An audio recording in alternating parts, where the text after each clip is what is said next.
everybody. Today's service is going to be starting in 1 minute, and we are continuing our series on the book of Proverbs with today's teaching titled The Roots of Friendship. So please find your seats, turn your phones on silent, and I'll be back in just 1 minute to talk to you about a few things happening in the church. See you soon.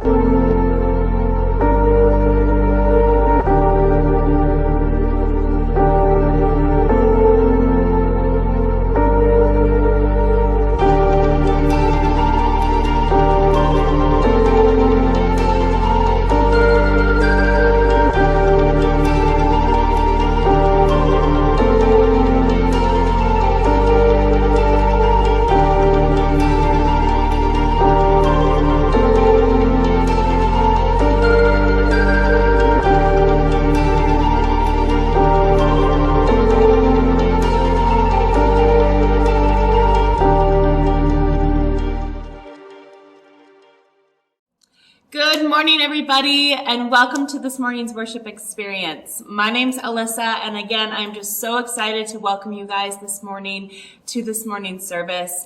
If you're joining us online, please comment and please let us know that you are joining us in community. And for tithes and offerings this morning, you guys can send an e-transfer to VPCC treasurer at outlook.com. And for those of you who are joining us in person, we do have our offerings box located at the front of the stage, and you can place your givings in there after today's service. Now, there has been some questions about how to access our YouTube page. Just as a reminder, you guys can join us in community by following us on Facebook, by checking out our website, as well as we are on YouTube. The easiest way to get to our YouTube page and our Facebook page is actually by going to our website, which is VantagePointCC.org. If you scroll to the bottom of our homepage, you will see our Facebook icon, and you can click on that to get to our Facebook page. And if you go under our worship services, our full services are all on YouTube, so you can click on there, and that should take you to our YouTube page. Now, if you want to search us directly on YouTube, you can do so by typing in our name, which is VantagePoint Community Church. VantagePoint is one word with a capital V and a capital P. Another easier way, though, to find us, because there is a lot of other vantage points in this world, is that you can type in VPCC, and that should bring up our page. You'll see our little picture there, which is the picture of the cross, and you can follow us there. So please, if you're going to our YouTube page, please subscribe. And if you want to get notifications, please hit that bell. And then you guys will get notifications of all our new content. I do want to let you guys know that we are looking to live stream our services now on YouTube as well as Facebook. So we'll be doing on both platforms. So you do want to make sure that you have access to our YouTube page as well. Once again, guys, you guys can keep in community with us by visiting our website, which is VantagePointCC.org, following us on Facebook, as well as subscribing to our YouTube page. Now let's get this service started. Bye. Good morning, everybody. Why don't you stand with us? We're going to start with some worship.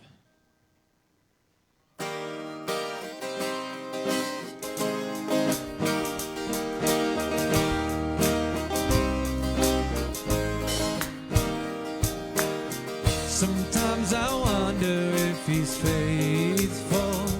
Does it see me in my trouble? Does he understand? Sometimes I question if he's able. Can he rescue? Can he save me again and again? When I look back, did he move every mountain? Did he part every sea? Yes, he did. So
can.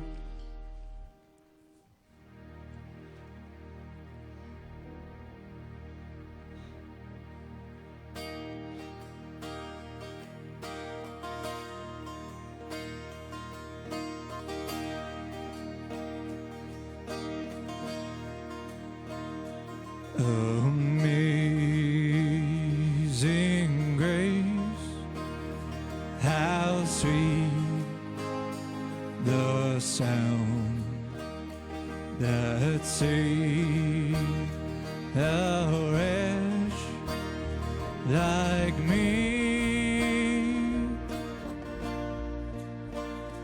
I once was lost, but now am found. Was blind, but now I see. 'Twas grace that taught my heart to fear, and grace my fears relieved. How precious did that grace appear the hour I first believed.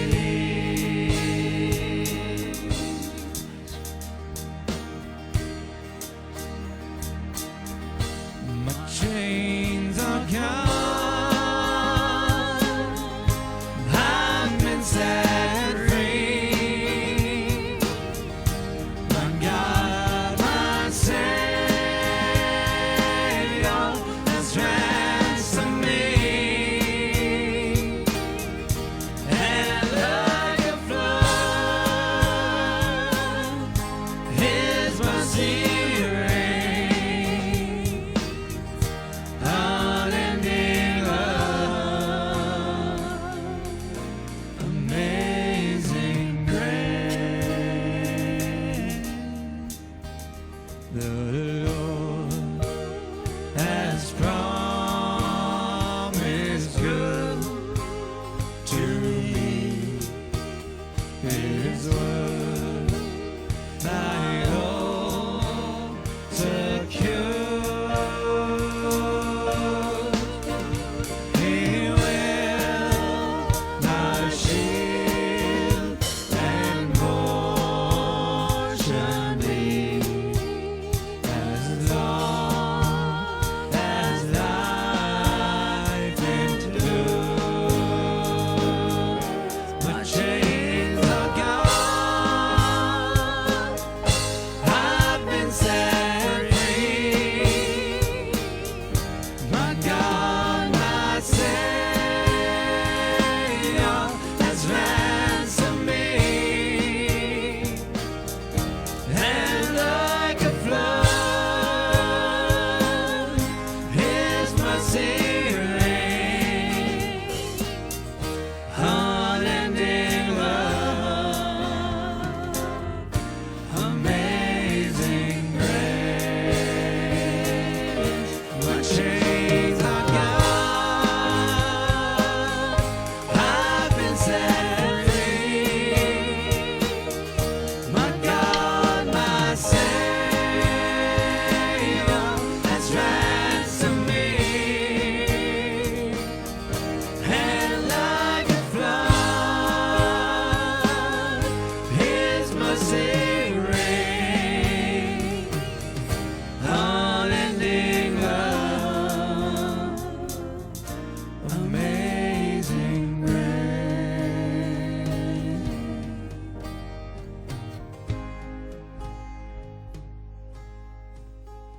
The earth shall soon dissolve like snow.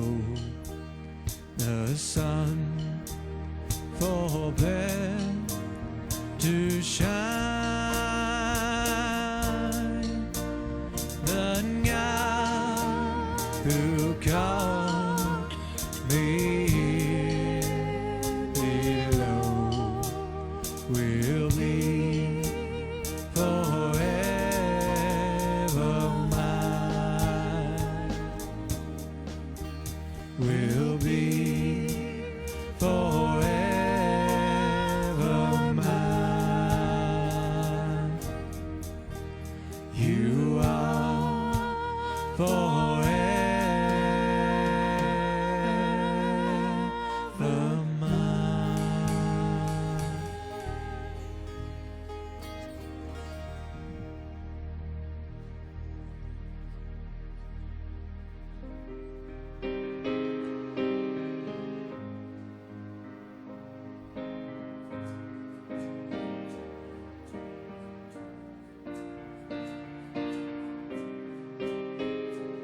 have my heart, and I will search for yours.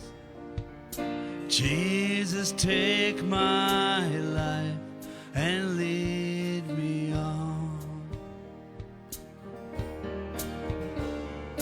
Lord, you have my heart, and I will search for yours. Let me be to you a sacrifice, and I will praise you, Lord, and I will sing of love come down. And as you show your face, we'll see your glory.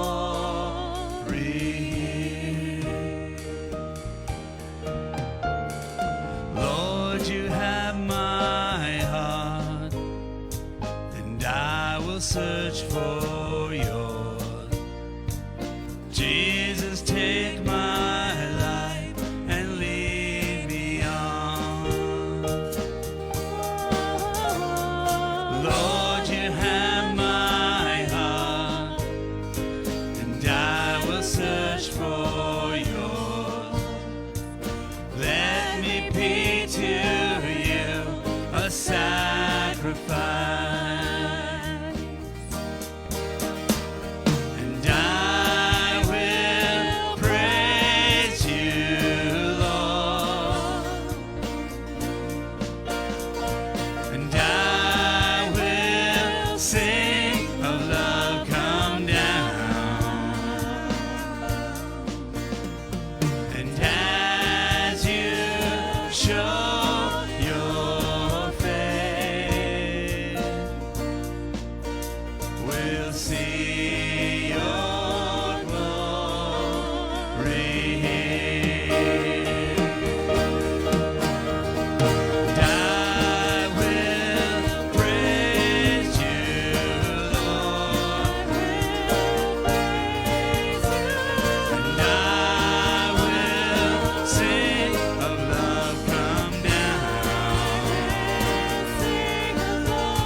See your face in every sunrise. The colors of the morning are inside your eyes. The world awakens in the light of the day. I look up to the sky and say, you're beautiful.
see you there hanging on a tree. You bled and then you died and then you rose again for me. Now you are sitting on your heavenly throne, and soon we will be coming home. You're beautiful.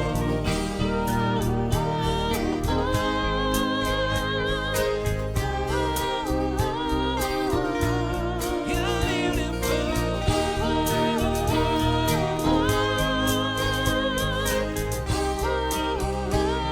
Let's sing it out.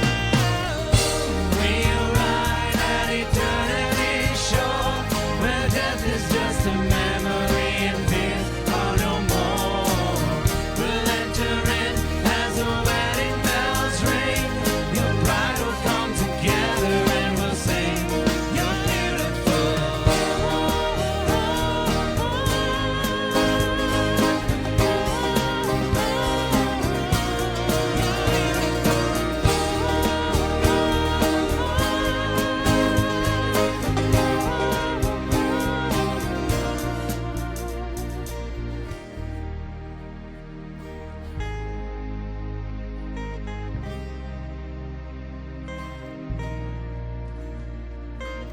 I see your face, you're beautiful, you're beautiful, you're beautiful.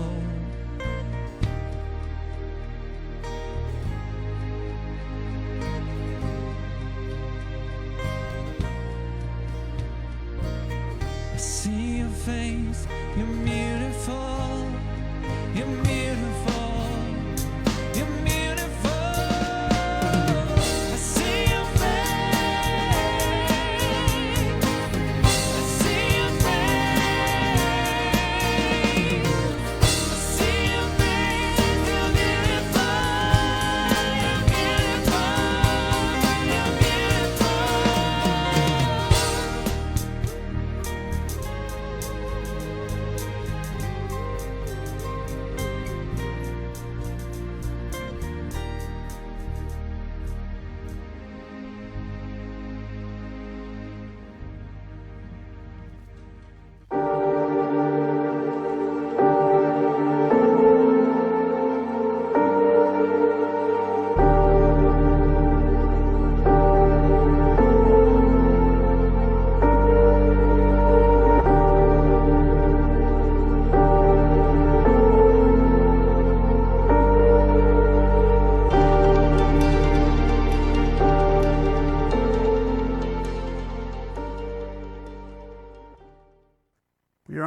We are in a series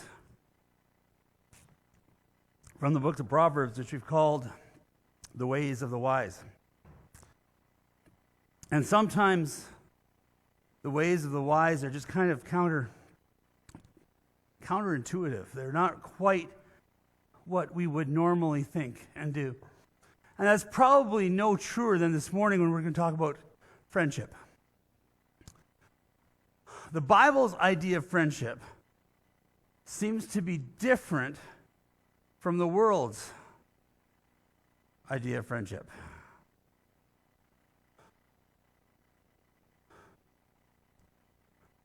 There are some things that we think are important maybe for friends that just simply might not be all that important. I thought I'd start off with just a list of names. You will recognize none of these. So if you're going, I don't know who these people are, you're fine. But here they are. Kenny DeMille, Tom Robb, Scott Hubbard, Danny Scott, Alan Chipman, Tim Kostanek, Tim Andrew, Larry Dunwoody, Steve Hicks, Brian Crest, Garry Naraki. Every single name I just listed, at some point in my life, I have called a friend. In some way, each one of these men have shaped me. They've made me who I am. The first ones, the earliest ones, were more of my childhood friends. None of this list of friends extended beyond college. I've had lots of friends since then, but that would take the whole service for me to start listing all of my friends. Most of these all were college or younger, so they were my elementary school, junior high, senior high, and then college days. And they have impacted me in a specific way. I have other friends, some that I'm related to, others that I'm not, some who are here in this place this morning or watching at home on Facebook. And all of them are important to me. There is this idea that when we get older, we have fewer friends, and maybe that is true, but we never cease to need friends. Friends are important for everything that we will do. In that list, I included Tim Kosnick, who died when I was in college. But his death, even then, taught me some lessons. You could probably come up with a similar list of your friends. And friendship is important, but sometimes not for the reasons that we think it is. I wanted to do a top 10 list of friendship quotes. This is not my list. So this is not me going through a whole bunch of friendship quotes and picking the ones I think were the most important. I just went with somebody else's list because I didn't want that responsibility.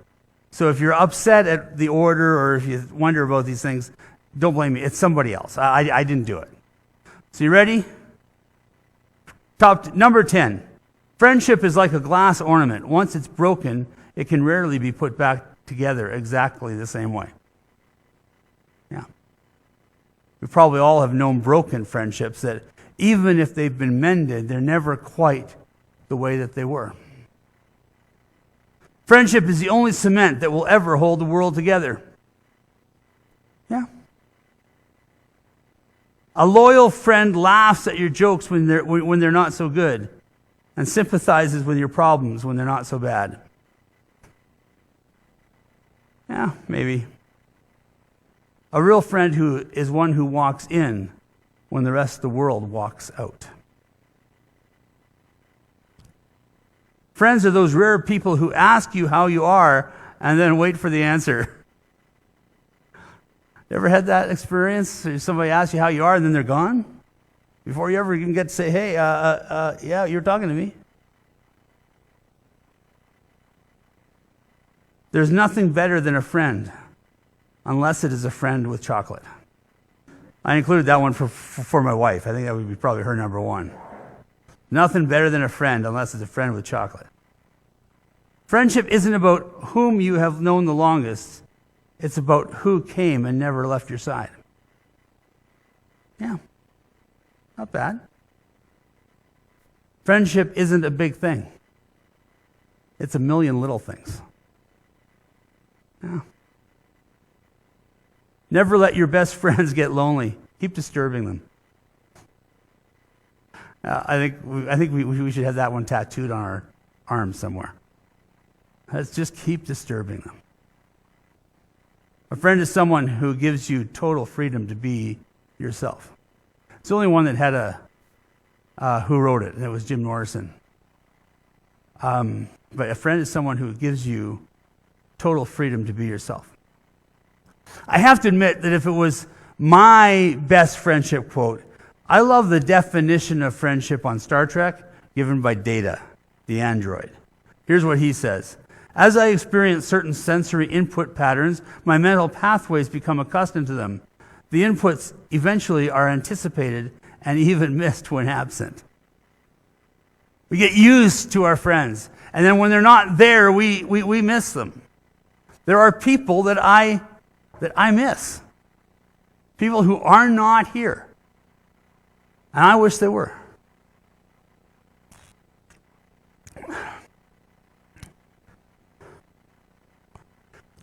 being in a church setting, this is probably the worst thing about church, is that as we have people gathered together on a Sunday morning, we get used to each other. And sometimes that becomes a little cliquey, which is not good. But it also becomes sort of, we anticipate the people that are here, and when they're gone, we just know that something's just not, you can't really put our finger on it, but something's not right this morning. Oh, I know what it was, so-and-so wasn't there. And so we have this idea of friendship as just being people who are around us sometimes. Would it surprise you to note that the Bible kind of disagrees with all of these definitions of friendship? Maybe in a minor way, but this isn't really what the Bible says friendship's about. We're preaching from Proverbs, or I'm speaking from Proverbs, and so I'm going to preach from Proverbs, but Proverbs is really hard to preach from. It is just simply a bunch of little sayings that are put together, often in no perceived order. They jump around from one subject to the next. They're just kind of there. It's like reading a quote book. And they're just, you get the quote, then this quote, then this quote, and they're all over the place. So this morning, I'm going to teach on friendship, but we're going to use Proverbs 27. But I'm not going to read Proverbs 27 in order. I'm just going to take parts and proverbs of Proverbs 27 as they kind of feel like it's necessary. So we're going to look at Proverbs 27. Before I get there, a little explanation on what Proverbs 27 is. We have this idea that the book of Proverbs was mostly written by Solomon, and we're probably right in that. Proverbs 27 is in a group of proverbs that were actually just, here, let me give you the description. These are more proverbs of Solomon, compiled by the men of Hezekiah, king of Judah. Now, Hezekiah was a king that lived like 250 years after Solomon. So they're still Solomon's proverbs, but they're proverbs that were discovered or held on to by the wise men of Hezekiah's day, 2.5 centuries after Solomon. So somehow these proverbs were kept in a group. They were never really written down. So all of a sudden we get to this part, and we have this group of proverbs that are of Solomon, but they weren't there from the beginning. They kind of were discovered by Hezekiah's men. So, ready? First thing, the purpose of friendship is not praise. Did you know that? The purpose of friendship is not so that I will come up, or your friend will come up to you and say, what a nice person you are, and how great you are. Now, your friend might say that, but that's not the purpose. That's not what this is all about. Here, Proverbs 27, 2 says, let someone else praise you, and not your own mouth. Here's the key word, an outsider, and not your own lips. Not you that praises you, because that sounds like bragging. Not even your friend who praises you. It should be an outsider who praises you. There's a German proverb that says this: self-praise stinks. Friends' praise limps. A stranger's praise rings. Here's the idea. Live your life in such a way that even your enemies will have good things to say about you. Don't depend on your friends to praise you. That's not their job. In fact, it's really nobody's job. We're not here to gain praise.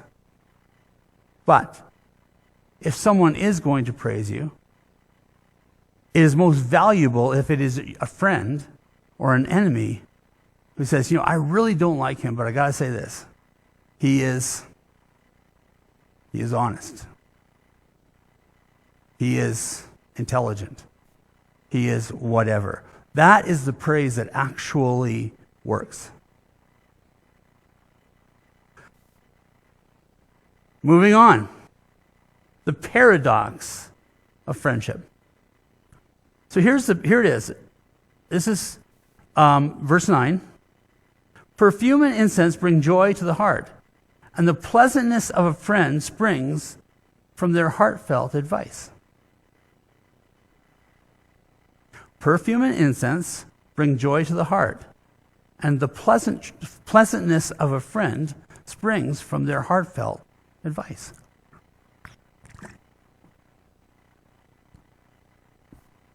Heartfelt advice comes in a couple forms. Heartfelt advice can be, you know what? I think you need to stop doing that.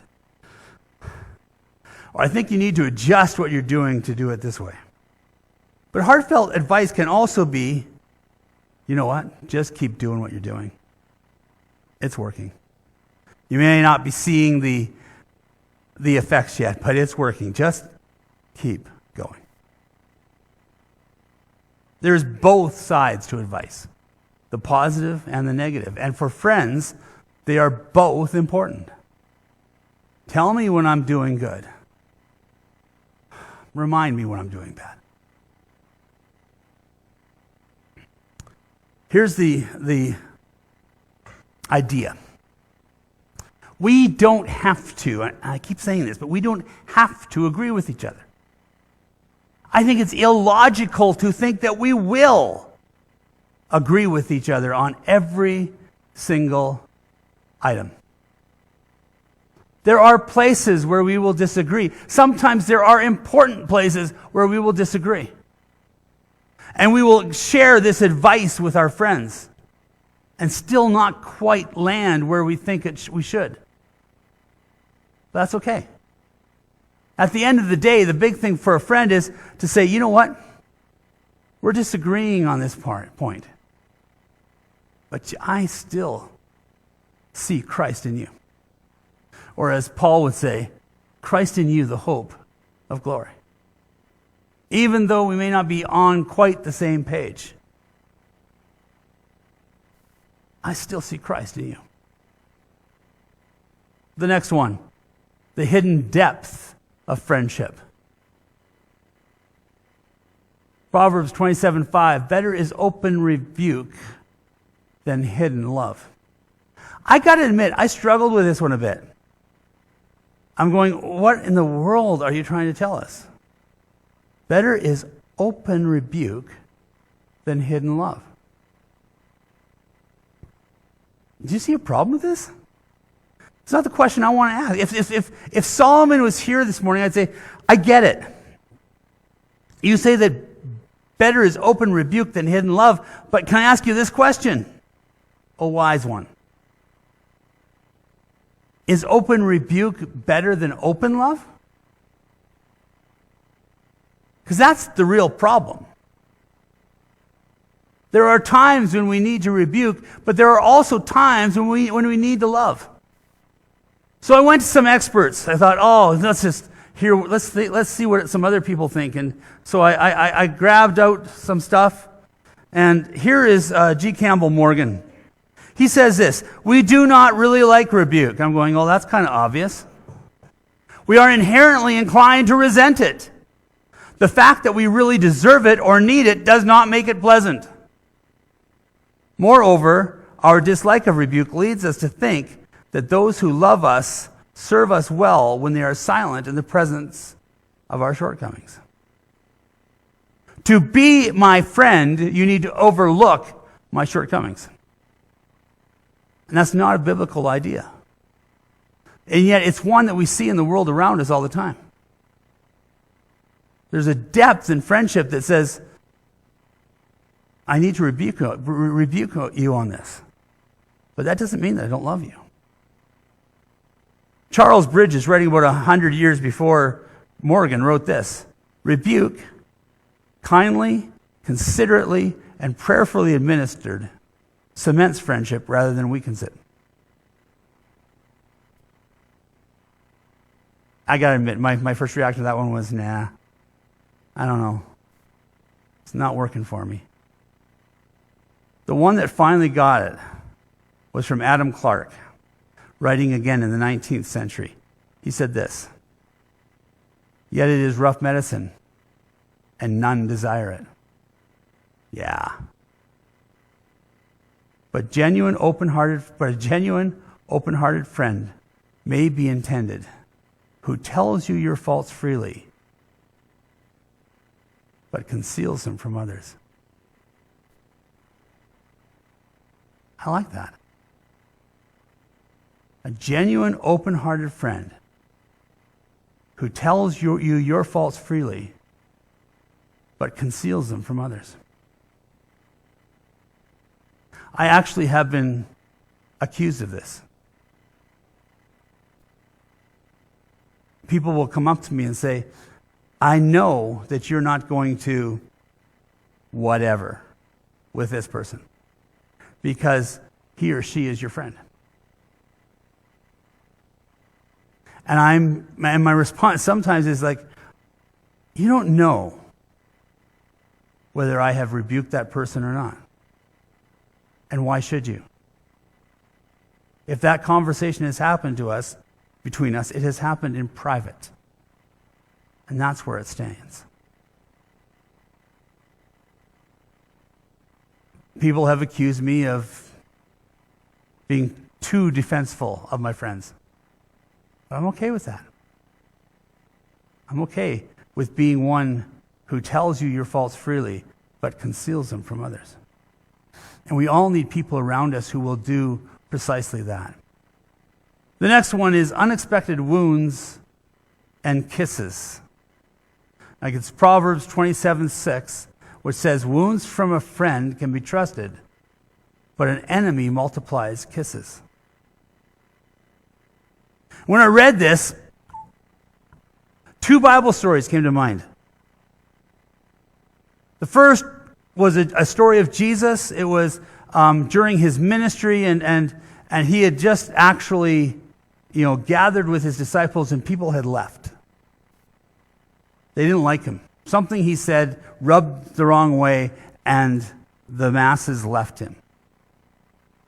And he came in with his disciples, and he said, "Who do you say I am?" And the disciples shot back, You are Elijah. You're John the Baptist come back to life. You're the prophet. Or maybe one of the prophets. This is who the people think you are. And then Jesus tightened that a little bit and said, "Who do you say I am? What's your opinion about me?" And it was Peter that answered it. He said, "You are the Messiah, the Son of the living God." That's who you are. You are the Messiah, the Son of the living God. And Jesus' response to Peter was, "You didn't learn that from men. That was told to you from heaven." And then he started to explain to his disciples what was going to happen next. He told them that he was going to have to suffer, that he would be arrested, that he would be executed, but that in 3 days he would rise again. And again, it was Simon Peter who responded. He said, "No, Jesus, that's not going to happen to you. We're on the job now. We're going to protect you from that." Jesus' response, "Get behind me, Satan. You are a stumbling block to me. You do not have in mind the concerns of God, but merely human concerns." Can you imagine being Peter? Here you are amongst your friends, and Jesus turns around and says, "Get behind me, Satan. You got this wrong. That's not what I came for." Wounds of a friend? The other story that came to mind was a little while later. It happened in a garden. It was in the middle of Jerusalem. This garden was a place where Jesus loved to go and pray. And as he gathered there on this night, he prayed. His disciples were there. 3 of them were falling asleep. They couldn't keep guard. As Jesus asked if this cup would pass from him, if he didn't have to follow through on what was next. And then there was a noise.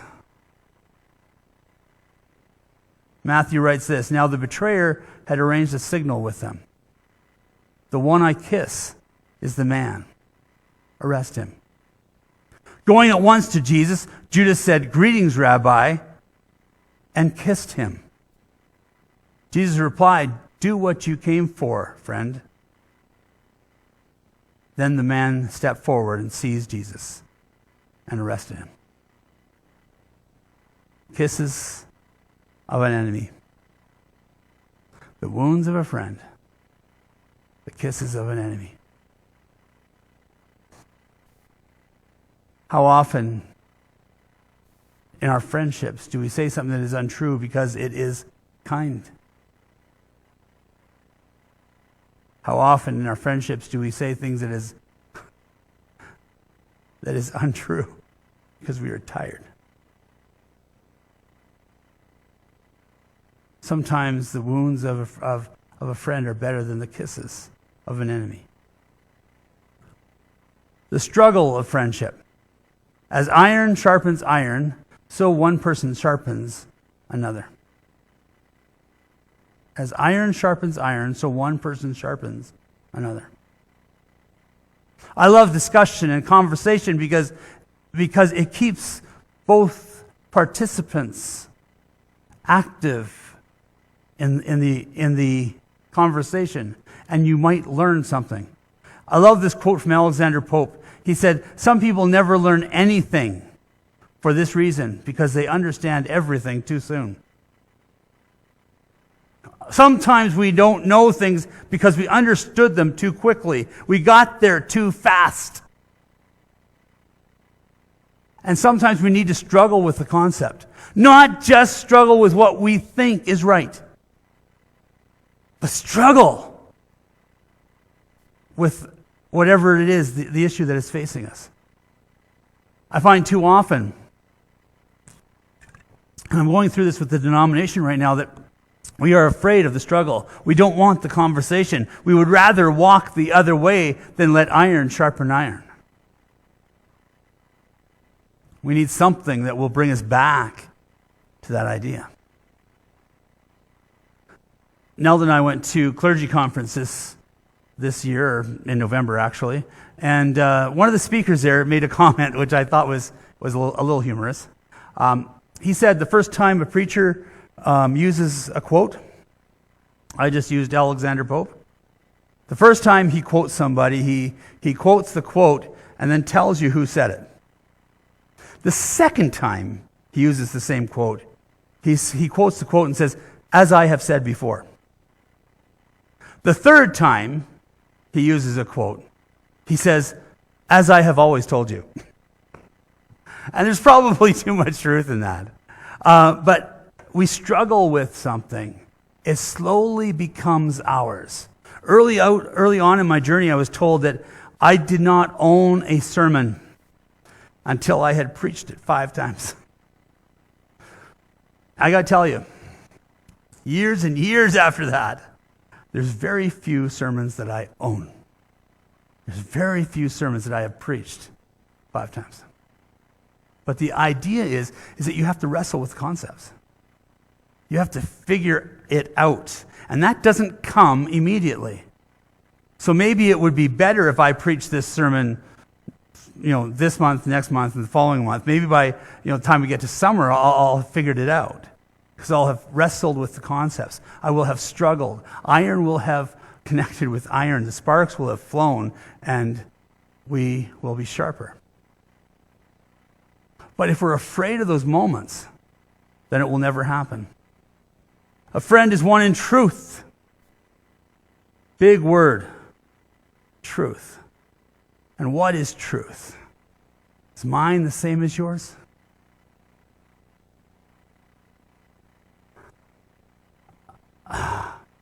Over a decade ago, I preached a sermon in a church. And it was from Psalm, before I get there. Here's the proverb, 27:14. If anyone loudly blesses their neighbor early in the morning, it will be taken as a curse.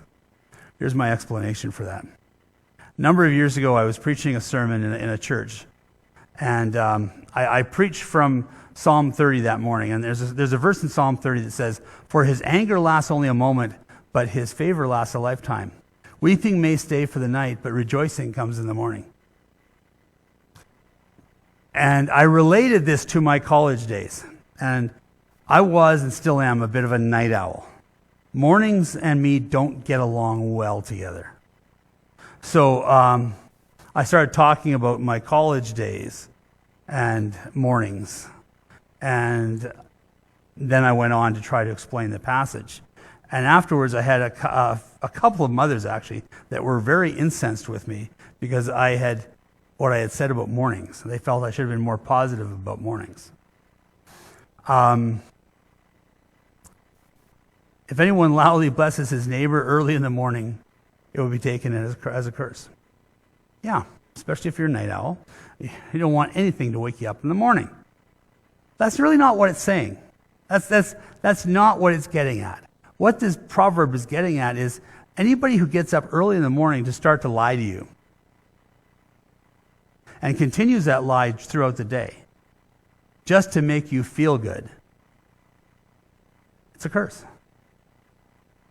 And you don't need that type of person around you. A friend is one who will be a friend in truth. Here's the truth as I see it. And you can wrestle with that truth. You can do something with that truth. But you can't do anything with it if you're only going to compliment people. Friendship needs to be built on something that is more than just that. The last one you got there is 2 a.m. friends. The verse is verse 10. Do not forsake your friend or a friend of your family. And do not go to your relative's house and when disaster strikes you. Better a neighbor nearby than a relative far away.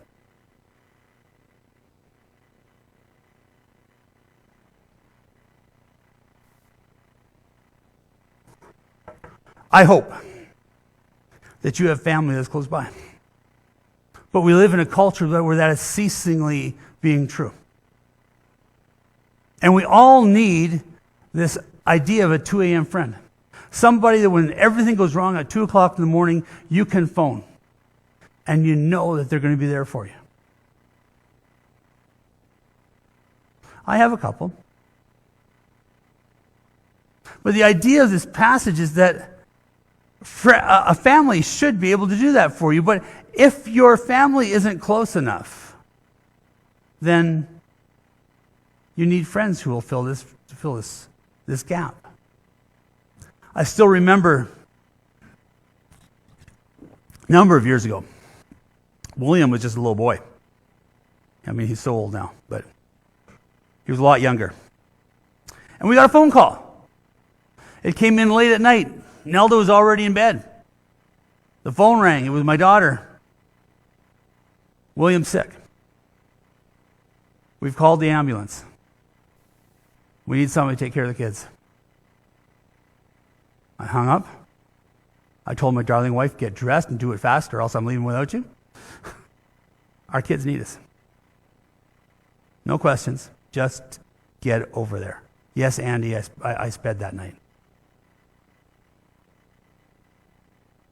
Because sometimes we all need that person who was available in the middle of the night. You need them. My experience is that I moved away from my family when I was 8 years old. I lived in Ontario for the first 8 years of my life. We moved to Calgary. If you're not good on geography, Calgary and Toronto are not near each other. I went from having a grandparent that lived literally like 3 houses away from me, and my other grandparent, which was just a couple of miles away from me, and aunts and uncles that were all around me, to having nobody within a 3,500 kilometer radius who I was related to. I can remember soon after we moved, walking home from somewhere and seeing a woman walking on the sidewalk that looked like my grandma. And I ran up to her and said, "Hi, Grandma," only to realize it wasn't her. Grandma was 3,500 kilometers away. But we survived because we had friends. Friends who became family. I had grandparents, Grandma and Grandpa McNichol, Grandma and Grandpa Snyder, who were not Grandma and Grandpa.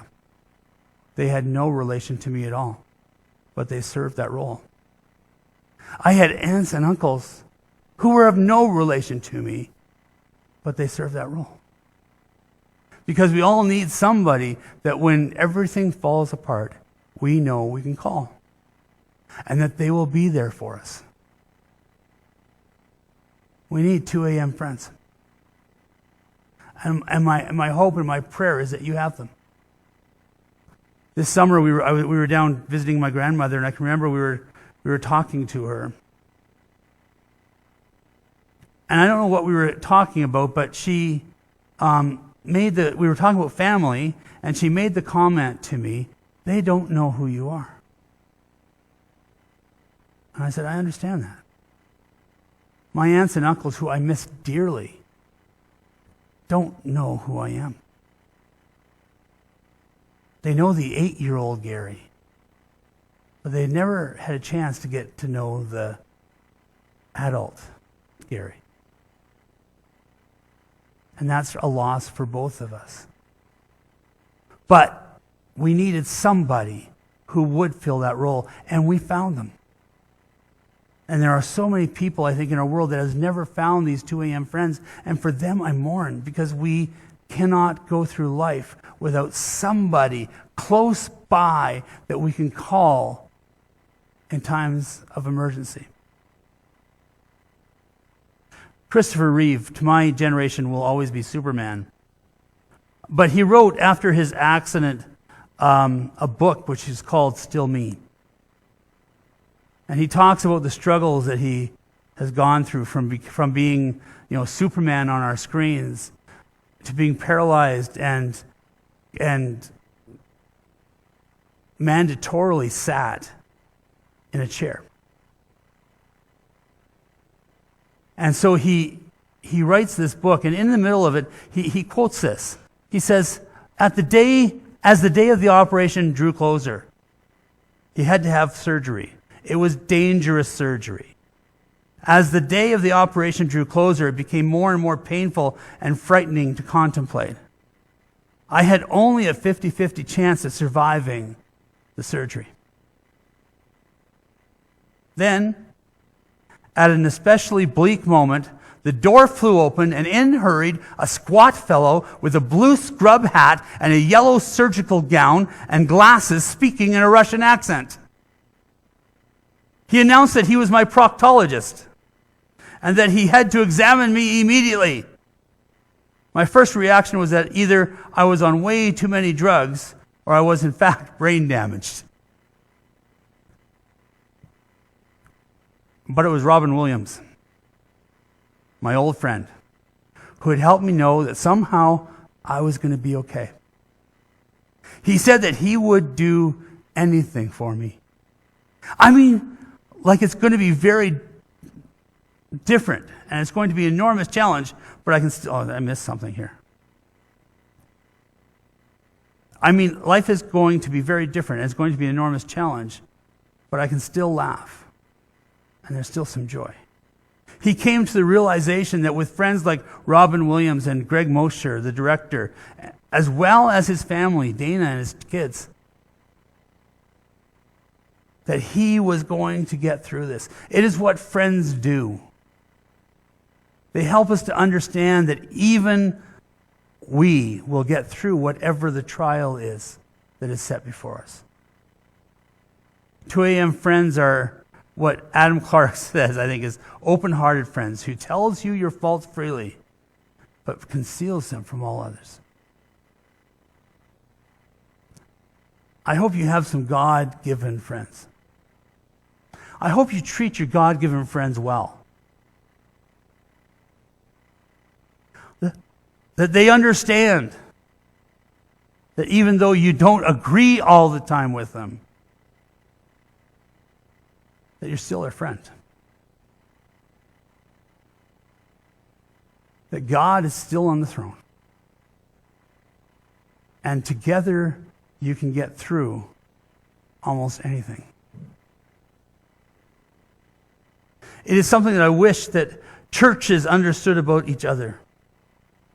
I wish we could get to the point where we said, I know there are disagreements, but at the end of the day, after all of our disagreements have been voiced, we can still say, I value you. I love you. I'm glad that you are in my circle of influence. And that together we can come and partake of the Lord's Supper. Together we can accomplish many things, even though we're in disagreement. Friends don't let that kind of disagreement destroy the friendship. They know that it is an integral part of being a good friend. Something that needs to be maintained. My prayer is that you have those friends. And that you are able to cultivate those friends.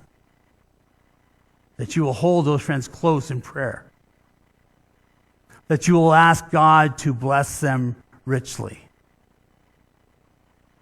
Knowing that that quality friendship does not come along every day.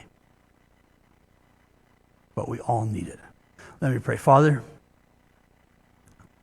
thank you for friends. Oh God, I thank you for the friends that I have right here in this place, watching on Facebook. May you bless them. May you give them courage. May you let them know that you love them. And God, may each one of us find that friend that you have for us, who will be there in difficult times, who will love us through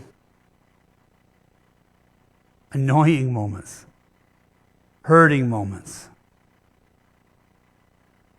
painful moments. That your arm would go around us and hold us together.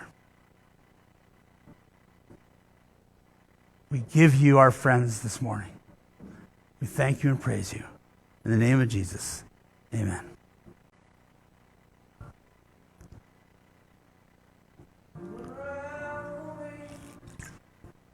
With a melody, you surround me with a song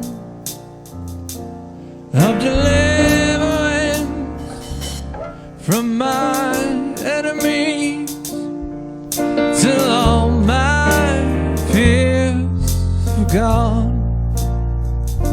'Cause I'm no longer a slave to fear. I am a child of God. I'm no longer a slave to fear. I am a child of God.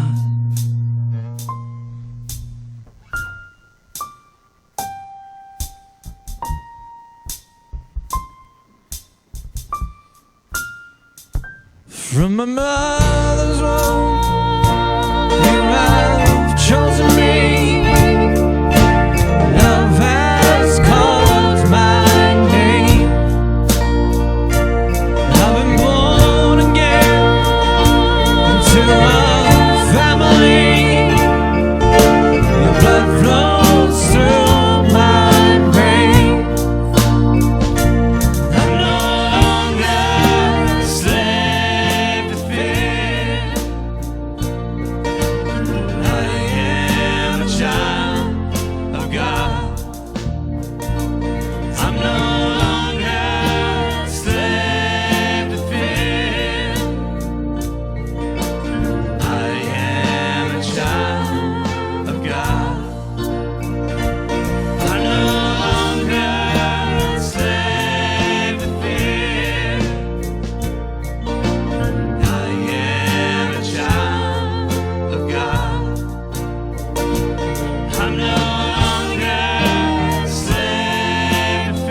child of God. 'Cause I'm no longer a slave to fear. I am a child of God. I'm no longer a slave to fear. I am a child of God. God, you have called us to love, called us to go out into this world. And Lord, it's scary, but we know that we do not have to be a slave to fear because you are with us, because we are your children and you are with us. You say, fear not, for I am with you. Lord, may we go into this world and may we remember that we have nothing to fear because you are with us. You are before us and beside us and behind us, Lord. And we just want to praise you for that. Please bless this offerings and please bless each and every one of us, both here and who are joining us online. We love you, Lord. In Jesus' name, amen. And for those of you who are joining us in person, you guys, we have our tithes and offerings box up front here, or you can send an e-transfer to vpcctreasurer@outlook.com. Now let's sing one more song.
Now we're running free. We are forgiven, expected, redeemed by His grace. Let the house of the Lord sing praise. 'Cause we were the beggars, now we're royalty. We were the prisoners, now we're running free. We are forgiven, accepted, redeemed by His grace. Let the house of the Lord sing praise.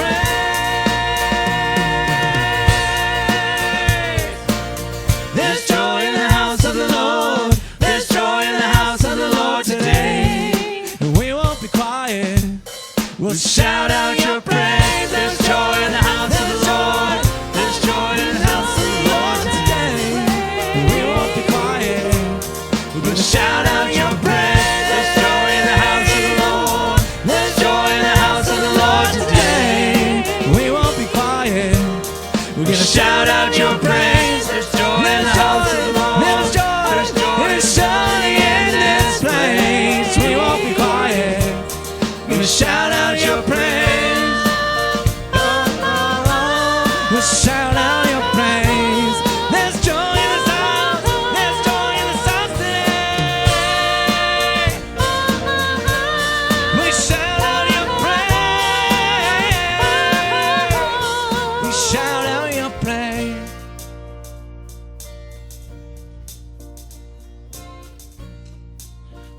God is upon you and has anointed you. You are the salt of the earth, and you bring light to the world. You are not too young or too old. You are not too rich or too needy to bring good news to the impoverished, to give a hand to the brokenhearted, and to live out freedom and pardon through the gifts you have been given. So remember to pack peace in your toolbox, hope in your briefcase, love in your lunchbox, and may integrity, honesty, and joy be your designer wear of choice. Do not be frightened, for you are never alone. And the God in whose image you are made will walk with you and guide you today, tomorrow, and every day. Grace and peace be on you. Thank you for joining us this morning. We hope to see you again next week, right here at VantagePoint and on Facebook. There's joy in the house of the Lord. There's joy in the house of the Lord today. We won't be quiet. We're gonna shout out your praise. There's joy in the house of the Lord. Our God is surely in this place. We won't be quiet. We're gonna shout out your praise. There's joy in the house of the Lord. There's joy in the house of the Lord today. We won't be quiet.